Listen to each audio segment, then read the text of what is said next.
Bienvenue sur MacPlanet Podcast, le podcast du site macplanet.com.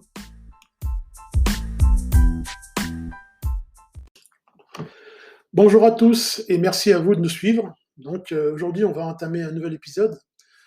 Étant donné que macOS Ventura version 13.0 est prévue pour le lundi 24 octobre, on va anticiper et on va voir ensemble comment tout d'abord préparer son Mac avant l'installation. On va voir les différents modes d'installation. On va également voir parmi ces modes d'installation, lequel mène à quoi et lequel est le plus adéquat en fonction de notre usage.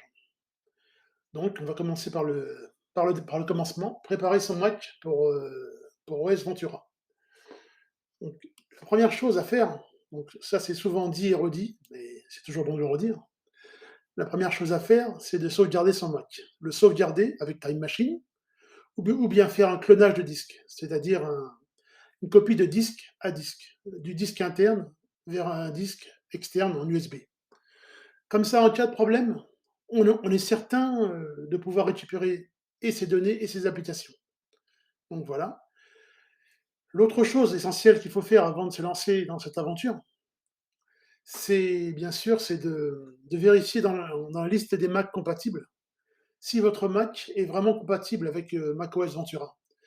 Bon, parce que beaucoup d'anciens Mac ne supporteront pas l'installation. Donc, de toute façon, étant donné qu'elle n'est pas possible, elle ne sera même pas proposée au travers de l'App Store ou d'une mise à jour si votre Mac n'est pas compatible.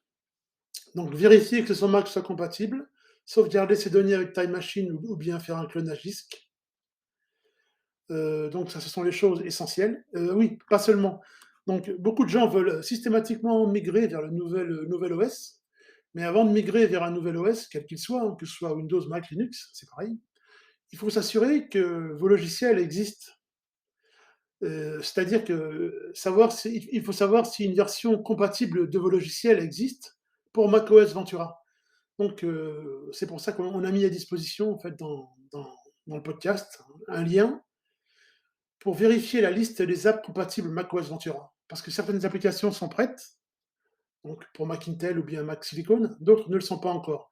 Donc avant d'effectuer la migration, il faut être sûr que, je ne sais pas, si vous utilisez par exemple, je dis n'importe quoi, Final Cut, Photoshop, il faut être sûr que la nouvelle version soit déjà prête. Si vous utilisez des pilotes, Paragon NTFS, donc pour lire les disques Windows sous Mac, lire et écrire, il faut être sûr que la version soit disponible, voilà, lors de la sortie. Donc avant de migrer, il faut être bien sûr que tous les logiciels qu'on utilise au quotidien sont prévus pour le nouvel environnement de travail. Donc ça, c'est vraiment primordial. Une fois qu'on a vérifié ça, qu'on a vérifié que notre Mac accepte la mise à jour, que nos logiciels usuels sont fonctionnels, donc on peut commencer à se lancer on peut commencer à penser à une installation. Mais on va voir les 5 types d'installations dans le chapitre suivant. Le premier type d'installation, c'est l'installation la plus classique et la plus courante. Généralement, 90% des utilisateurs procèdent comme ça. C'est l'installation sous forme de mise à jour. Donc généralement, ce qu'il faut faire, c'est très simple. On clique sur le menu Pomme, le menu Préférences système, mise à jour de logiciel. Là, il y a une notification, comme quoi un nouvel OS est disponible. Donc ça, ce sera lundi 24, je rappelle. Et on télécharge la mise à jour. Moi, ce que je recommande, avant de procéder à l'installation sous la forme de la mise à jour, c'est d'optimiser son Mac. C'est-à-dire de faire un petit nettoyage avant d'upgrader sa machine, tout simplement. Parce que si votre machine a déjà des défauts, je ne sais pas si vous êtes actuellement sur macOS Big Sur, Monterey, Catalina, peu importe, si vous avez déjà des soucis d'environnement actuellement, il ne faut surtout pas aller vers une migration tout de suite. Il faut d'abord nettoyer votre Mac. Donc les logiciels, il y en a des tas et des tas, hein. Il y a, bon, bah, il y a, comment dirais-je? Il y a le plus connu, Clean My Mac X. Bon, bah, moi je préconise celui-ci, mais il y en a d'autres. Il y a Mac Booster, Mac Booster qui est très, très bon également, voilà. Donc il faut nettoyer son Mac, supprimer tous les fichiers temporaires, les fichiers, caducs, tout ce qui gêne le démarrage, donc tout ce qui est, start-up de la machine et qui la ralentit. Enfin voilà, il faut éventuellement faire un petit scan pour voir s'il y a pas de virus, de malware sur votre Mac avant de passer à la mise à jour. Et une fois que vous avez fait ça et que la machine est réellement stable, là, vous pouvez vraiment passer par l'installation, de type mise à jour. Donc il y a rien de plus banal, hein, donc mise à jour de logiciel, la mise à jour est téléchargée automatiquement, puis elle est installée. Votre Mac, il démarre 2 ou 3 fois je pense, je me rappelle plus, 3 fois, oui. Il démarre 3 fois et puis en général, si tout s'est bien passé, ben, vous arrivez à l'écran de verrouillage et puis à la réinstallation. Donc il réinstalle, macOS Ventura se réinstalle par-dessus l'ancien système sans altérer vos fichiers actuels. C'est-à-dire, si vous avez déjà installé, je ne sais pas, OnlyOffice, Word, Final Cut, tous vos documents, tout ce qui est sur la machine restera sur la machine. Ce seront uniquement les fichiers système qui vont être mis à jour, ainsi que les mises à jour de sécurité. Donc c'est l'installation la plus banale, la plus standard.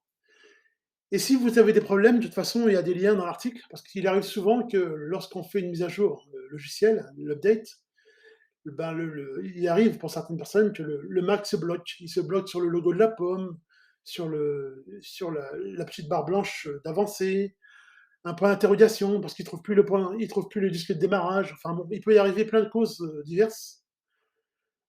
Et pour éviter ça, bon ben, nous on a fait des tutos, donc il suffit de les lire pour pouvoir vous dépanner si ça arrive. Donc l'installation sur la forme de mise à jour, c'est celle qui est préconisée pour tout le monde, pour monsieur et madame tout le monde, hein, pour madame et monsieur tout le monde si on préfère, voilà, et qui se passe généralement très bien. Et si ça se passe pas bien, bah, vous nous contactez, ou non, je plaisante. Si ça se passe pas bien, vous contactez Apple, hein, parce que voilà, ou bien vous lisez nos tutoriels pour vous dépanner. Voilà. Le deuxième type d'installation, c'est l'installation propre, clean install. Personnellement, c'est mon mode d'installation préféré. C'est c'est comme acheter une voiture neuve en fait, et on redémarre à zéro. C'est-à-dire qu'on formate le disque, donc le SSD ou le disque dur, donc on formate le disque et on réinstalle le système complet, donc à neuf. C'est-à-dire qu'il n'y a aucun résidu d'anciens fichiers ou autre. Et une fois qu'on a réinstallé son disque, on réinstalle ses applications. Bon, ça prend un petit peu de temps, mais pour moi, c'est la meilleure façon de démarrer tous les ans. Vous faites une fois par an une installation propre sur votre Mac, vous êtes sûr que les performances sont là, et que vous profitez vraiment pleinement du système, sans avoir pour autant les défauts anciennement présents. Donc l'installation propre, c'est vraiment alors la façon de faire, c'est très simple. Là aussi, c'est détaillé vous avez des liens vers MacPlanet, hein, c'est détaillé, au niveau des méthodes. Donc là aussi, il faut sauvegarder sa machine. Donc je le dis toujours, mais c'est vraiment important. Sauvegarder sa machine, créer une clé d'installation, bootable. C'est-à-dire que sur une clé USB, on va copier le système, intégralement. On va démarrer à partir de cette clé USB. On va formater l'ancien disque Macintosh HD et on va réinstaller au propre macOS Ventura 13.0. Donc là, vous êtes sûr d'avoir des performances, mais qui tiennent vraiment voilà, le haut du pavé, quoi. C'est vraiment, si vous voulez avoir un Mac, même un Mac ancien, un Mac qui a 3-4 ans, si vous voulez avoir un Mac vraiment optimal, c'est vraiment l'installation propre qui est préconisée. C'est la meilleure installation. Et c'est bien mieux que l'installation sous forme de mise à jour. Ça prend un peu plus de temps, oui et non, parce qu'en fait, une fois que vous avez réinstallé le système à neuf, il vous suffit ou de restaurer Time Machine au cas par cas, donc pas intégralement, au cas par cas. On restaure uniquement le fichier, mes documents, mes images, mes vidéos éventuellement, et c'est tout. Et on repart sur une configuration vraiment, vraiment clean, quoi. Donc, c'est l'installation des utilisateurs un peu perfectionnistes, j'en fais partie. Voilà. Le troisième type d'installation, c'est l'installation en mode dual boot. Alors ça, c'est assez intéressant parce que c'est la façon de faire une migration douce. Si vous voulez essayer l'OS tout en conservant l'ancien OS, vous pouvez. C'est-à-dire que soit vous partitionnez, c'est-à-dire que vous découpez votre disque en deux, et donc il y aura l'ancienne configuration avec macOS Monterey d'un côté, et de l'autre, donc l'autre boot, ce sera macOS Ventura. Vous allez profiter des deux systèmes en parallèle. Vous pourrez démarrer sur l'un ou l'autre en fonction de votre envie. Ça vous permettra de tester le nouvel environnement avec vos logiciels et vos jeux, enfin voilà, votre Logitech. Et vous verrez, et vous verrez éventuellement s'il y a des dysfonctionnements ou s'il y a des bugs. Et donc s'il y a des bugs, c'est très simple. Vous redémarrez sur l'ancienne version. Et quand vous voulez tester, vous adaptez au nouvel environnement, vous démarrez sur Ventura. Donc c'est vraiment une adaptation douce. Donc vous pouvez installer le deuxième système d'exploitation sur le même disque, le disque Macintosh HD. Donc vous lui réservez un espace disque sur la partition principale. Ou bien, vous pouvez encore plus l'isoler. Vous pouvez installer macOS Ventura sur un disque externe, un disque USB, un disque Thunderbolt, un disque voilà. Donc sur un disque externe, c'est encore plus pratique. Donc, et selon vos envies, vous démarrez sur l'un ou l'autre. Donc vous pouvez garder un environnement de production avec macOS Monterey et un environnement de découverte avec macOS Ventura, parce que forcément, les premières versions auront des bugs. Il y aura forcément des bugs sur la version 13.0.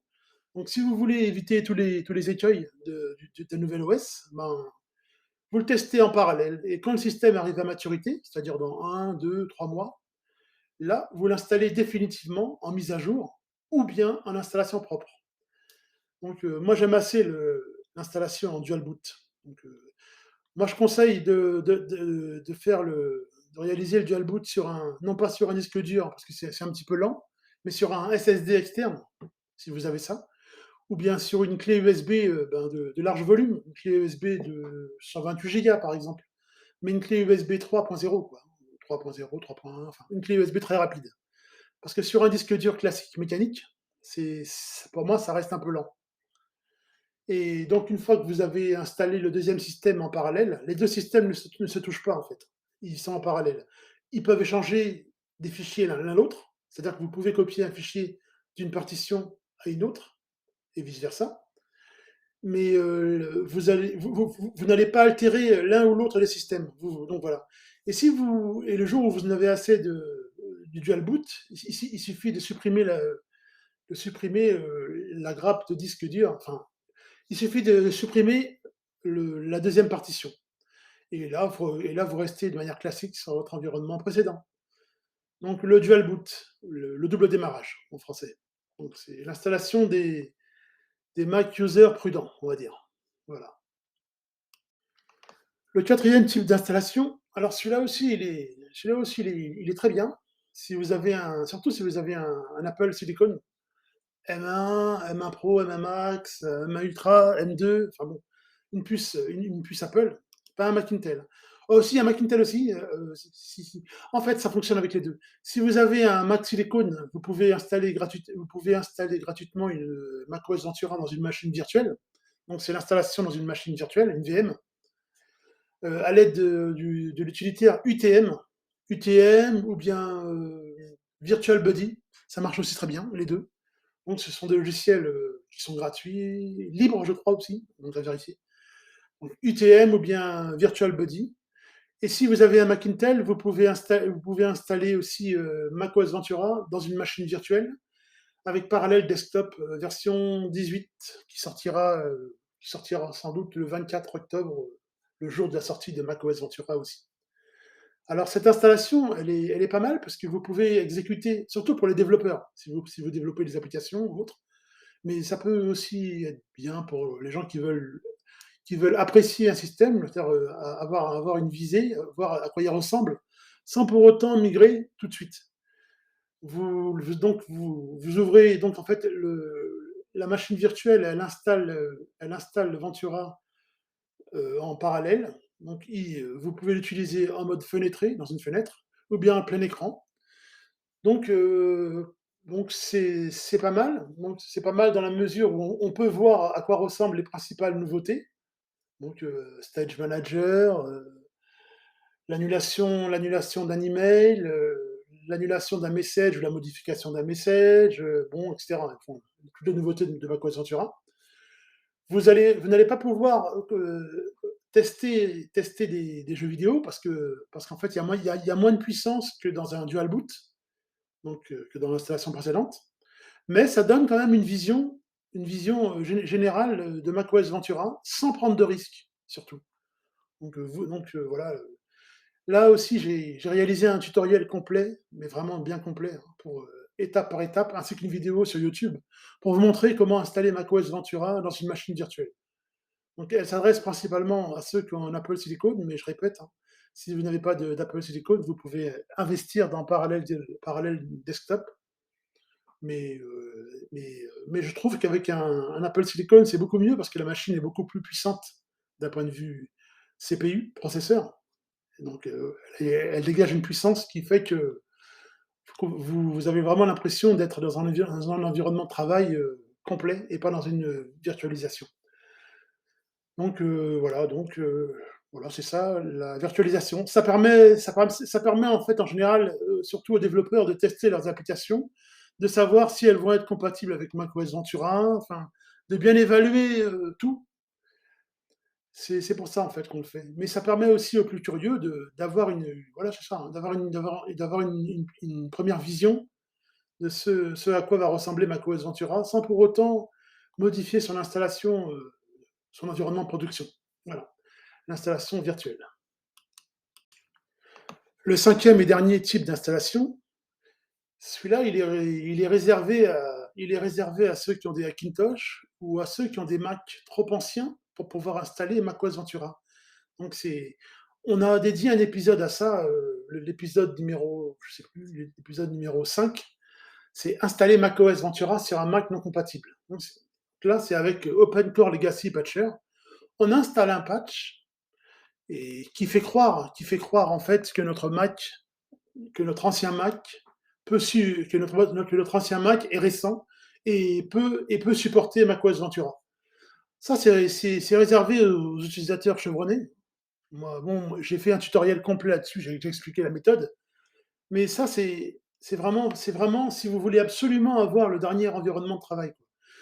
Mais si vous voulez absolument avoir macOS Ventura 13 et que votre MacBook, Mac Mini, iMac est trop ancien, ça permet de forcer l'installation, entre guillemets, de forcer l'installation et de pouvoir bénéficier des innovations.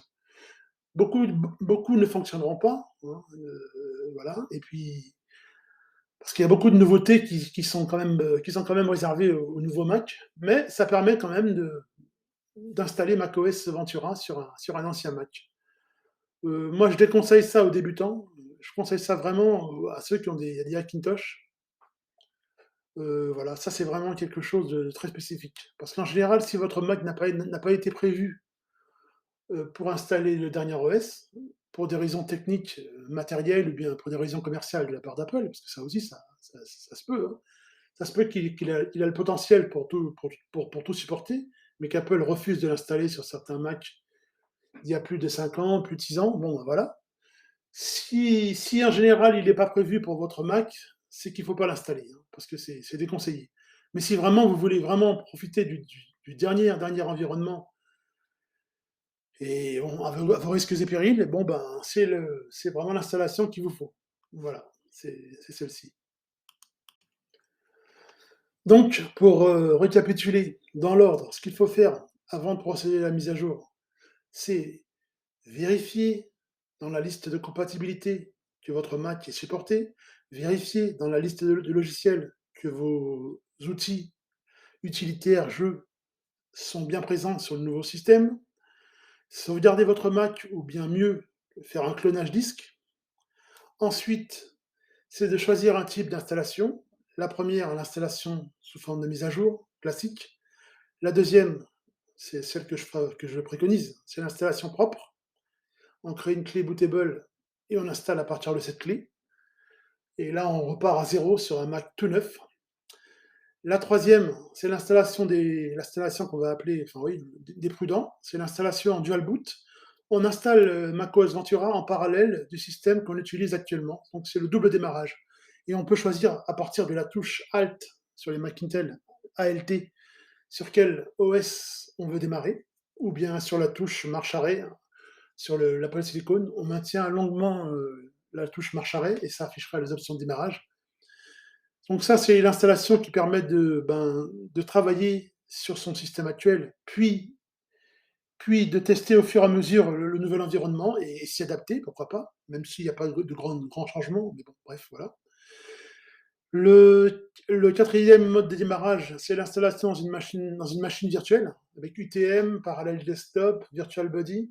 Ça, c'est pour les développeurs, ou bien pour ceux qui veulent tester le nouveau système dans une fenêtre, dans un plein écran, en sachant qu'on ne bénéficiera pas de la pleine puissance du Mac, comme pour un dual boot, par exemple, ou bien comme une installation de mise à jour, là, ou une propre. Mais là, en fait, on a moins de puissance graphique, moins de puissance matérielle, en fait, que pour une installation classique. Mais on découvre le système à son rythme. Et le dernier type d'installation, c'est l'installation pour un Mac non compatible avec OpenCore Legacy Patcher. Donc ça, c'est pour les bidouilleurs. C'est l'installation forcée. On force macOS Ventura à s'installer sur un système qui est pas prévu pour ça. Mais ça fonctionne. Voilà. Bon, j'espère que vous avez tout compris. Si vous n'avez pas tout compris, vous pouvez toujours poser des questions par le biais du forum de MacPlanet, forum.macplanet.com. Vous pouvez aussi laisser des commentaires sur le podcast, bon, mauvais, tout est bon à prendre. Plutôt bon, tant qu'à faire, mais bon. Et si vous avez, voilà, vous posez des questions sur le forum, et si on peut vous apporter de l'aide, ce sera avec plaisir. Voilà. Bonne continuation.